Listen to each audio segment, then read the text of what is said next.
ఒక అడవిలో ఒక కొంగ, బాతు చాలా స్నేహంగా ఉండేవి. అవి రోజు దగ్గరలో ఉన్న చెరువుకు వెళ్ళి చేపలు పట్టుకొని తినేవి.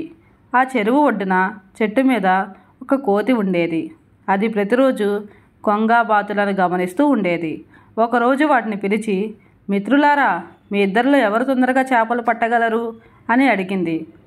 అప్పుడు అవి నేనంటూ వాదించుకోసాగాయి. ఈ చిన్న విషయానికి గొడవెందుకు? మీ ఇద్దరికి ఒక పోటీ పెడతాను. ఎవరు ఎక్కువ చేపలు పడితే వాళ్ళే గెలిచినట్లు అంది కోతి.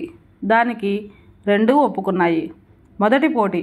ఇక్కడ ఒడ్డున నిలబడి 5 నిమిషాల్లో ఎక్కువ చేపలు పట్టిన వారే విజేత అంది కోతి. అలాగే అంటూ రెండూ మొదలుపెట్టాయి. కొంగ చకచక దాదాపు 20 పైగా చేపలను పట్టుకుంది. బాతు 10 కూడా పట్టుకోలేకపోయింది. అప్పుడు కొంగ, చూసావా, నేనే గెలిచాను అని గర్వం చూపించింది. దానితో బాతు చాలా బాధపడింది. కోతి మళ్ళీ వాటిని పిలిచి, పోటీ ఇంకా అవ్వలేదు, ఇప్పుడు రెండవ పోటీ.